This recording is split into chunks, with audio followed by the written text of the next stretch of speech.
President Tendai and the leadership. Allow me, comrades and friends, members of the press, to welcome to the podium the Vice President of the party, Honorable Tendai Biti. Over to you, Biti. Thank you.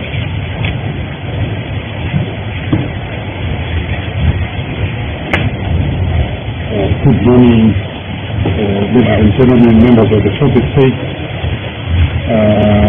Before I begin, let me join the international community, Zimbabwe and the Lebanon earth, in wishing our mothers, our sisters, our daughters, our partners, our aunts, our grandmothers, a happy National Women's Day, and all the ladies that are present. I can see you are smiling. It's a special day. So, on 26th of February 2020, the Minister of Local Government, Comrade July Moyo, elected the communal land setting aside of land. She read the notice which was published as special instrument 50 of 2021. On the same day, Mr. Mnangagwa elected another special instrument, the communal land exclusion of land notice which was publicized as special instrument 51 of 2021. The net effect of this special instrument is to set aside, is to confiscate 12,940 hectares of land located in the Chilonga area of Chirez from being communal land, from being owned by the communities there to be owned by a private entity, Tendai, which will embark on a grass growing exercise. The grass is known in Latin as Lucel. Concerned with this issue, our party and leadership, Comrade Advocate Nelson Chamisa, on the 3rd of March 2021, directed that a team did the stage for the fact-finding mission to Chirezi in Mashingo province. This team was in Chirezi on the 6th and 7th of March 2021. The team comprised of Honorable Gladys Flatwell, our Secretary for International Relations, Hebmo Chidzira, our Secretary for Rural Affairs, Comrade Amos Subaya, our Organizing Secretary, Mrs. Mugito, our National Youth for Women's Affairs Secretary, and of course other members from the province. We traveled long distance in these communities. Those of you who know the areas, there are huge distances from the highway all the way to Chikombes. We went to places like Malipati, places like Bole, places like Chilonga itself. These are huge distances in extremely underdeveloped areas. We interviewed and spoke to community leaders, local villagers, farmers. We spoke to traditional leaders, chiefs, headmen, and their assistants. We spoke to church leaders across the length and the breadth of this community. We were amazed by the love that they showed to the leadership that was present.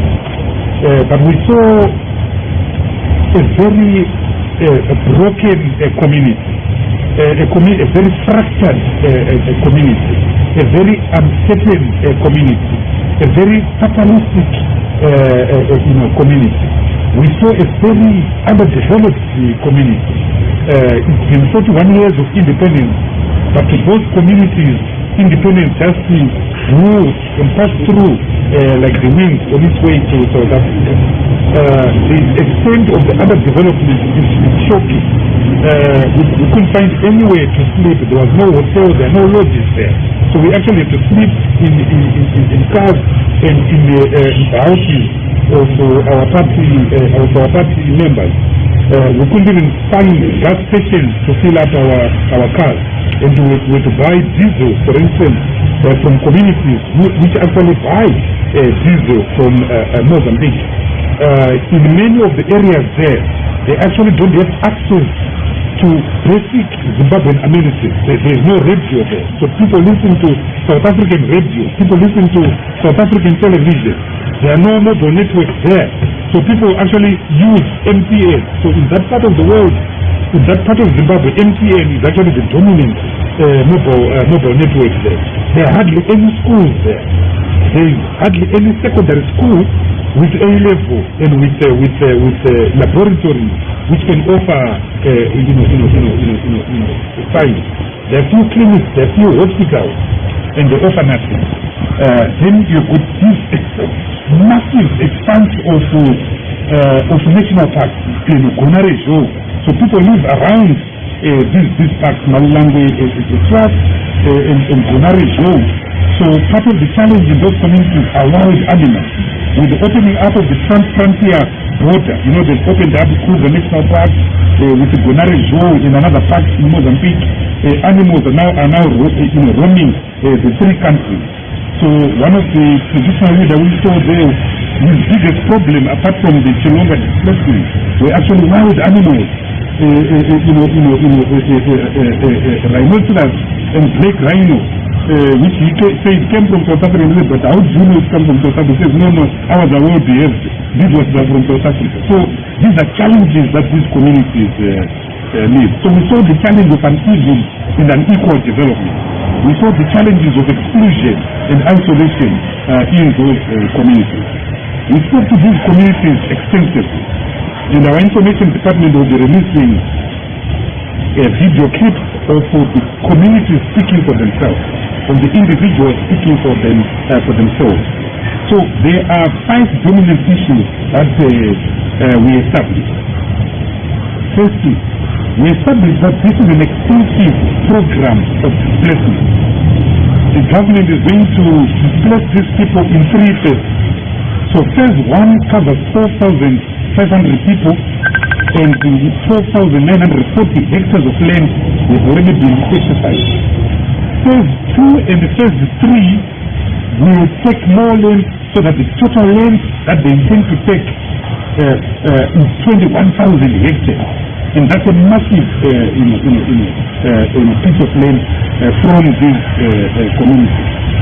The second thing that we also established is that there is no plan. There is no plan by the government. There are no concrete plans of the relocation of these individuals. So they don't know where they are going. We asked in Parliament last week on Wednesday where they intend to take the community. The government still doesn't give an answer. So we have got this strange program by a strange government that seeks to displace thousands of people, but it doesn't know where to relocate them. And all of us know that in the past relocations, for instance, Transao, in Manicaland, they failed themselves dismally because there was no one who planned for the relocation of these communities.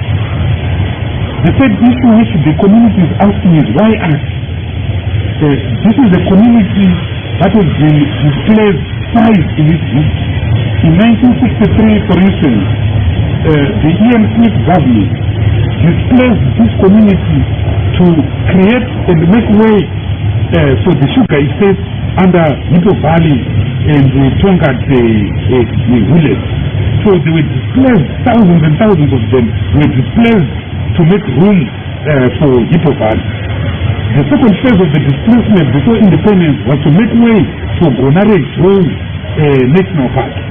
So as I said, Gonarejo, this community is in the heart of the Lowville, the southeastern part of the Lowville. So Gonarejo is right in the middle of their community. So they pledged to create room for this nature reserve called Gonarejo, which some of you who know it know that it runs into thousands and thousands of hectares. Third, they decided to create the nature reserve that is known as Malilango, that is controlled by Malilango trust. So again, they were moved. And when they were moved, they went literally and metaphorically to no man's land, where they rebuilt their lives. They rebuilt a fresh community, where they chased fly, wild animals, meat, and incessant travel. And over the years, they've become master farmers in small grains, particularly sorghum, millet, and so forth. The area can't do maize because it doesn't have sufficient rain, so they become masters of small grains. And as we are talking to you right now, they are subcontracted through contract farming by Delta Corporation to actually make small grains that are used in the production of traditional brews by Delta, brews such as Chibuko. And these are people, if you recall, we have been in Zimbabwe for over 500 years.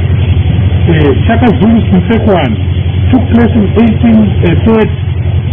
The founder of what we now call the Shangani people in Zimbabwe was Soshangan, who was Chaka's general, who left Zululand in 1830 to settle in Mozambique after displacing and conquering the Tsonga people, to establish what was known as the Gaza Estate. And the Gaza Estate, if you know, extended into Zimbabwe. It covered Mozambique and then extended into Mozambique, into Zimbabwe, in the Lower Belt, extended into South Africa, into Transvaal. So the Shangani community has been in this country for over 5 centuries. To be precise, they've been in this country for 491 years. So they are part of Zimbabwe. They are not foreigners, they are not invaders, they are part of Zimbabwe. They've been occupying this land in Mozambique, in South Africa, and in Zimbabwe for a period in excess of 500 years after Sosangani established the Gaza Estate. So they get concerned, and here I'm reproducing their own testimony. They get concerned by a government that they themselves think they've got a grudge against the people of Nguni extraction in this country. They pointed out to us that Ngura Wundi was inflicted against the Ndebele people, who are people of Nguni extraction. They pointed out that part of the people who were displaced over Marange diamonds, now they themselves, the Shangani, again of Nguni extraction, are now being targeted. And they identify certain individuals in the current government who have been involved in the assault, the predatory assault on Nguni people from Gukura Wundi to the present day. So they keep on asking, if you don't want us as Nguni people in this country, please tell us so that we go back to South Africa and we go back to Mozambique. So what we found there is that the Chilonga displacement raises a major question of the national question in Zimbabwe. What does it mean to be a Shangani in Zimbabwe? What does it mean to be a Ndau in Zimbabwe? What does it mean to be a Ndebele in Zimbabwe? What does it mean to be a Tonga in Zimbabwe? What does it mean to be an ethnic minority in Zimbabwe? These are the hard questions that we found villagers and communities telling us there, traditional leaders telling us there. It's a deep issue. And they were speaking from the heart, as you see from some of the video content that we brought from Zimbabwe. And one villager said, if you don't want us, tell us so that we go back to Mozambique. If you don't want us, tell us so that we go back to South Africa. So it's a story of alienation, it's a story of racification, it's a story of exclusion, it's a story of fear, it's a story of torture. When you speak to them, it's almost like you are talking and you are in another country, not Zimbabwe, where there is no sense of belonging, there is no sense of ownership, there is no sense that I'm in Zimbabwe. For Christ's sake, 41 years after independence, Zimbabwe uses an MTN card to communicate. Zimbabwe goes and buys petrol in Mozambique. So it's shocking what we saw there. The fourth issue that they are raising is that there are so many farms that were taken during the land reform program, even Masvingo program, in Terezi itself, in Menezi itself. So their argument is, look, if a white man wants to do a grass potato, surely why don't you start with these farms that are already redundant, that are growing grass anyway, natural grass, so you can mix the cow grass with natural grass that is already there, the snakes that are there, the black snakes that are already there. Because they turned it out to some of these farms. We were told of a Mr. Green, one farm owned by a former white farmer called Mr. Green. And even Mr. Green's farm is there, and it's redundant. So why are you coming to our land when you have got Mr. Green's farm and other redundant farms? The fifth thing that they were raising is that we are already doing contract farming for Delta, for the grain marketing board, for cotton companies. So if anyone wants us to do this cow grass, we can do it on the same terms, on the basis of contract farming. So why do you need to take away our land? The next question that they were raising is that what is so special about this Lucerne grass? What is so dynamic about this Lucerne grass? Is it gold that you want to take away our land, our ancestral land? And these people have got special bearing methods. We were told that they actually bury their dead in their houses. They actually bury their dead in their clothes. So they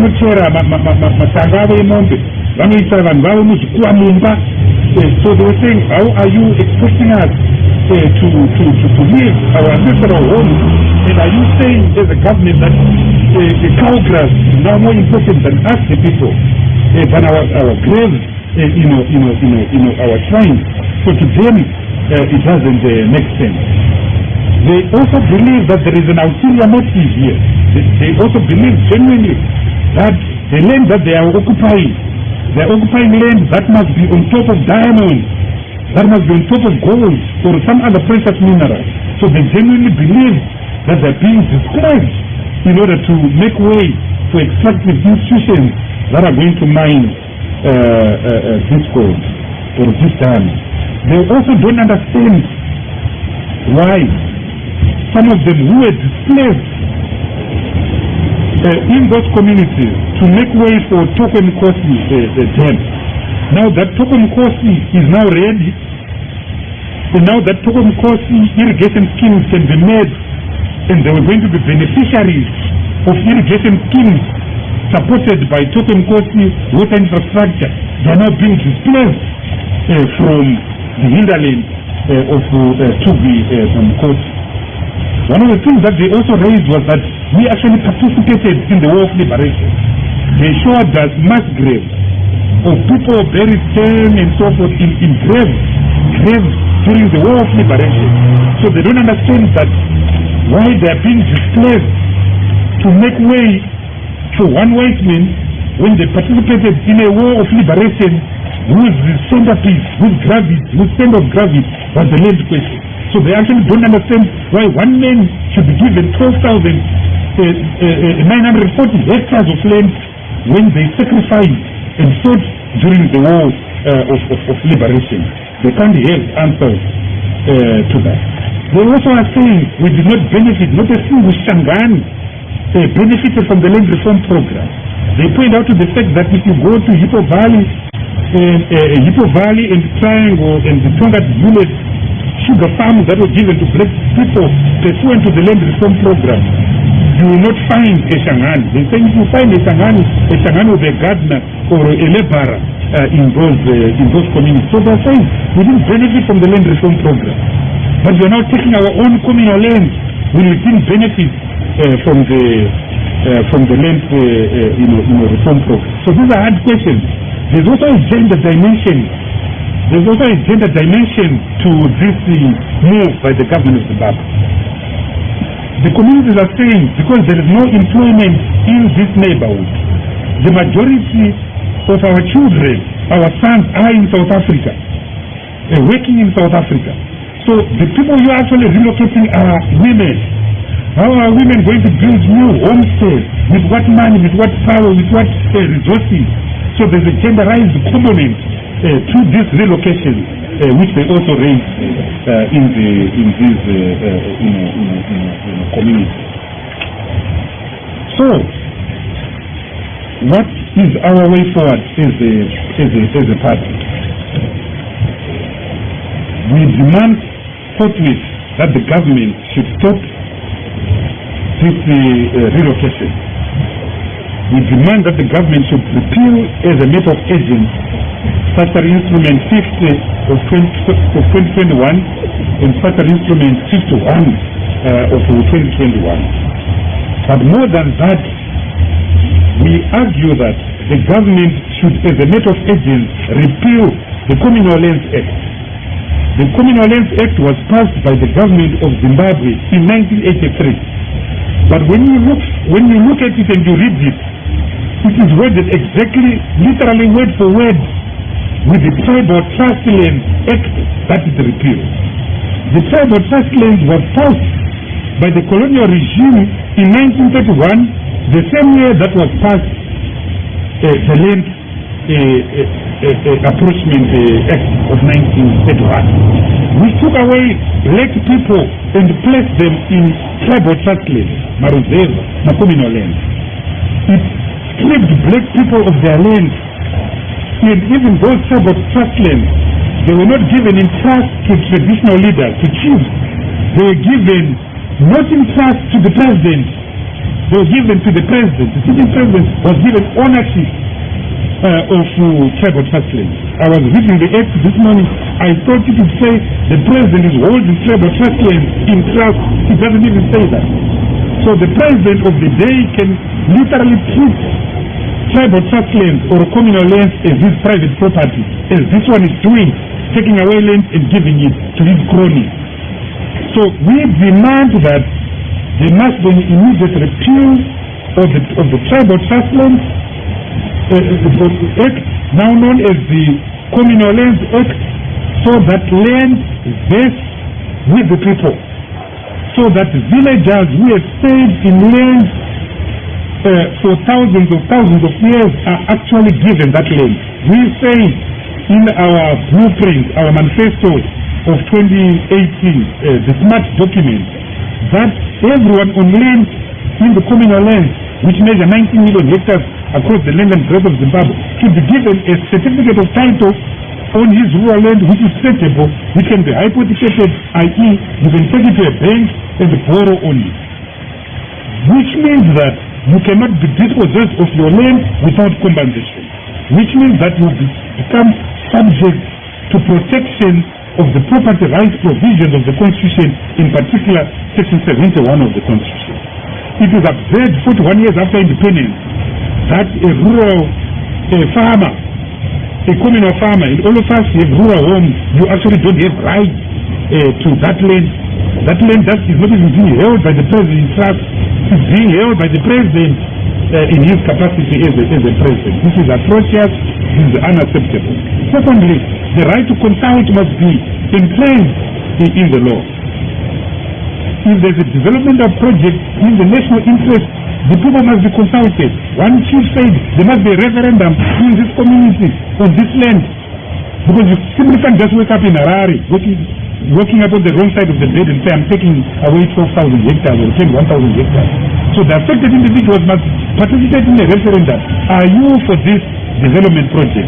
Does it actually benefit us? The right to be heard, the right to consult is part of our Constitution. Section 68 of the Constitution of Zimbabwe says no action should be taken against an individual without that individual having been heard. In Latin they call it the audi alteram patem rule. So here you have a law that says you don't need to consult anyone. You simply need to consult the local district council. And that's it. And this is what actually happened in this case. That's clearly unconstitutional. But for a party that purports and calls itself a liberation movement, this is pathetic and absolutely unacceptable. Third,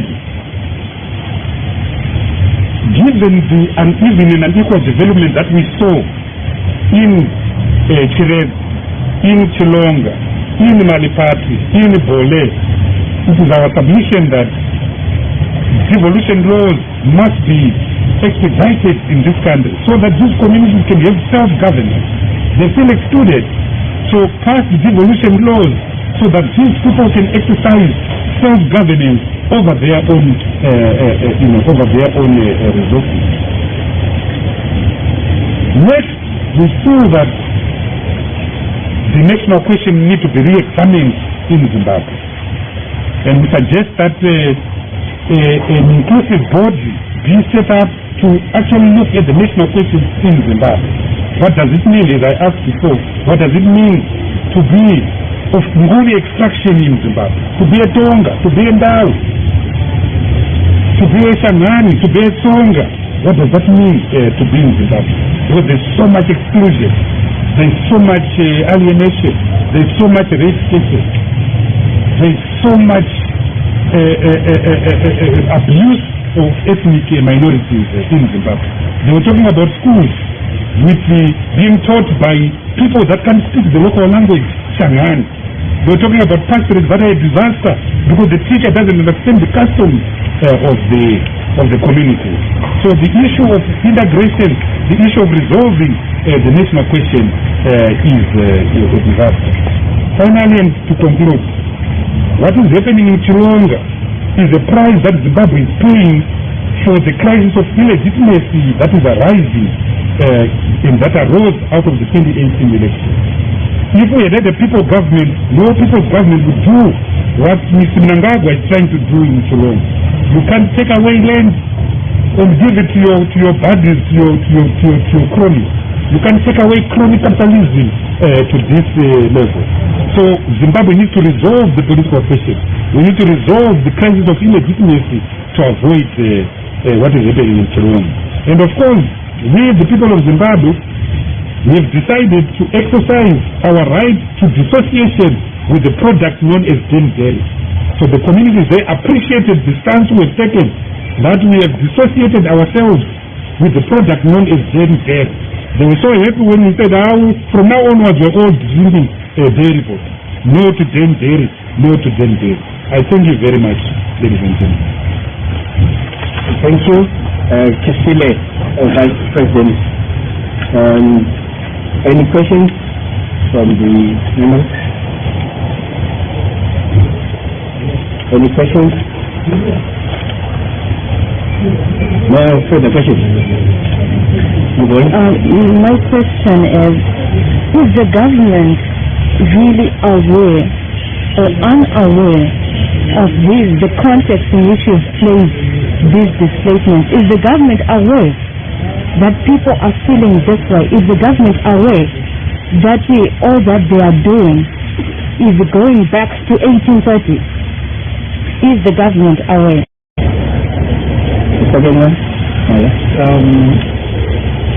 The local MC of the area says compensation is done and the villagers are willing to know. From your statement, you are saying there was no compensation that was done.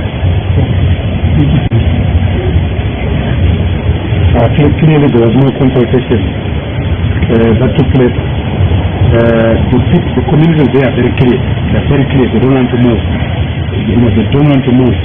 And it doesn't take a genius, it doesn't take a rocket scientist that why would you want to move from where your roots are? They've built houses and so forth. And one of the things that I noticed about their structure, unlike in Lotito and Tendai, where I come from, they actually built, most of the time, hard rock, brick and mortar houses.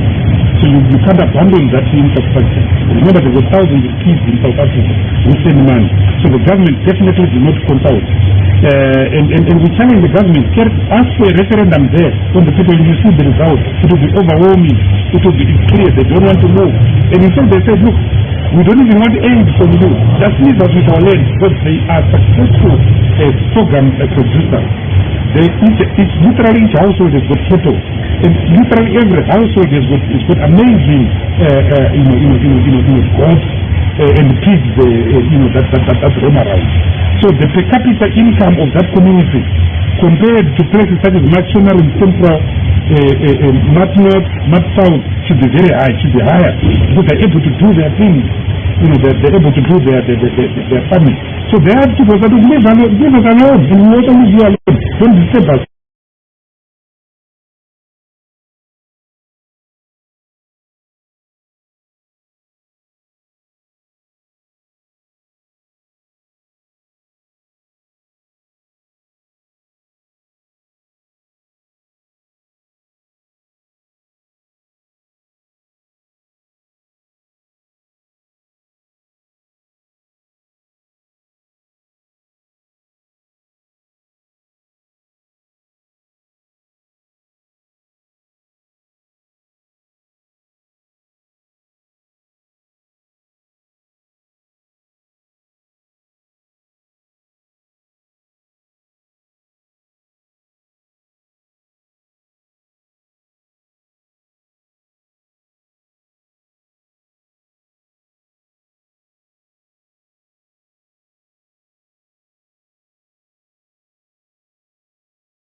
This is semi-media broadcasting all round the world, on the spot, on the dot.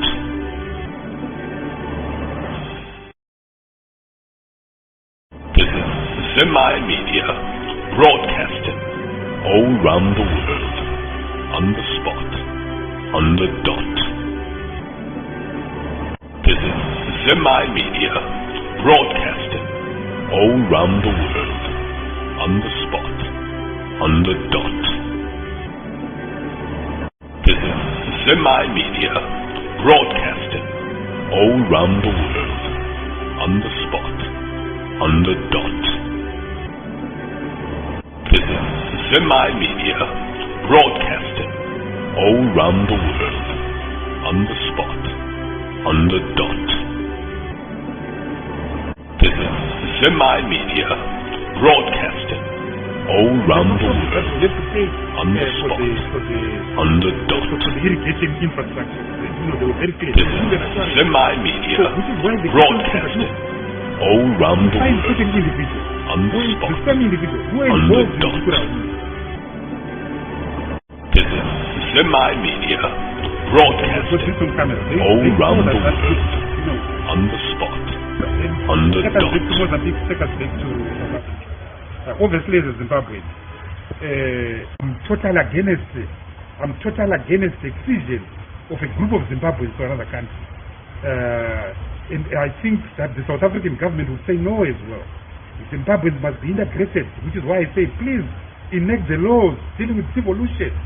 Please, let's deal with the national question. Let's have a national commission of inquiry run by the church to actually investigate the national question. As I said before, what does it mean to be a Ndawi in Zimbabwe? What does it mean to be a Kore in Zimbabwe? What does it mean to be a Tonga in Zimbabwe, to be a Kalanga in Zimbabwe, to be a Changani in Zimbabwe? These questions need to be answered. But that Zimbabweans who have got their roots here, who have got their umbilical cord here, can be relocated outside the country. It breaches international law. It breaches our constitution. Chapter 3 of our constitution is very clear about what is Zimbabwe. Someone born here or born here by parents or grandparents of Zimbabwean extraction. These are Zimbabweans who have been here since 1830. These are Zimbabweans who have been in this country for over 491 years. They are not better than you. After all, the majority of Zimbabweans here came as late as the 2nd century. So all Zimbabweans here basically, except the original, San Khoikhoi people, the Bushmen, all of us here came at a certain level of time, just different in time. We all came from somewhere. So no one has got a bigger claim than the other because your ethnic tribe or grouping came before the other one. So which is why this nonsense about tribal exclusion is what it is, absolute nonsense. Last round. Blessed question wasn't answered. There's no development. It's grass. It's grass, and these people are expecting grass. Small grains are grass. So these people know grass. Grass is not development. If you are talking about building factories, beneficiation, this is agriculture with a simple accumulation model, which is why the communities were asking, but we've been growing grasses for centuries. maize is a grass, rapoko is a grass, sorghum is a grass, millet is a grass. Why don't you subcontractors as Delta is doing to us? So this is not about grass. And what kind of grass requires 12,000 hectares? What kind of grass? And if you have been in those communities that are blessed, they are expansive pieces of Inika. They are expansive pieces of land. Why do you need all that land to do what? And one of the problems which we are facing in Zimbabwe is underutilization of land acquired during the land reform program. This regime is boasting about a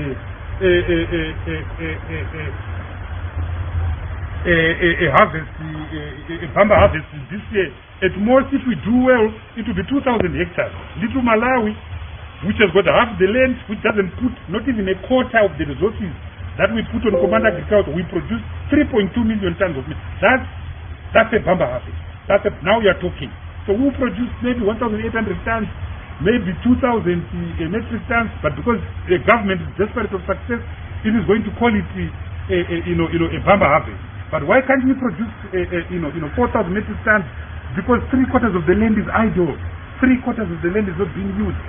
So if 3/4 of the land of 15 million hectares of land that was acquired during the land reform program is not being utilized, why doesn't Mr. Tendai go to all those farms that are not being used? Half of the people that were given land right now are leasing them. They're subleasing them to white people at 7% or 10% of the gross output of that land. You know that. Mashonaland, the West is the most affected province.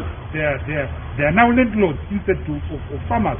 So if Mr. Tendai wants to do his grass, he must go and lease land in Mashonaland West. I can even point him to some of the farms that are not being utilized. So this has nothing to do with development. It's extracted. This government, since 2017, is anchored on corruption. In 7 commanding heights of corruption. There is fuel, there is the US dollar, there is command agriculture, there are minerals, there are subsidies, there are buses, there is land itself. So it's a regime founded on corruption. It has taken corruption to another level. This is what it is all about. And the communities, they are not fools. They know exactly what is happening and why it is happening. Okay, Philip. Any other questions? Thank you, Mashuma Walumba Loko. This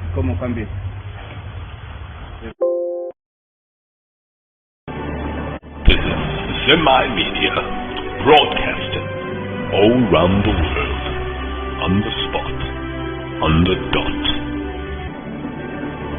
This is Semi-Media, broadcasting all around the world, on the spot, on the dot.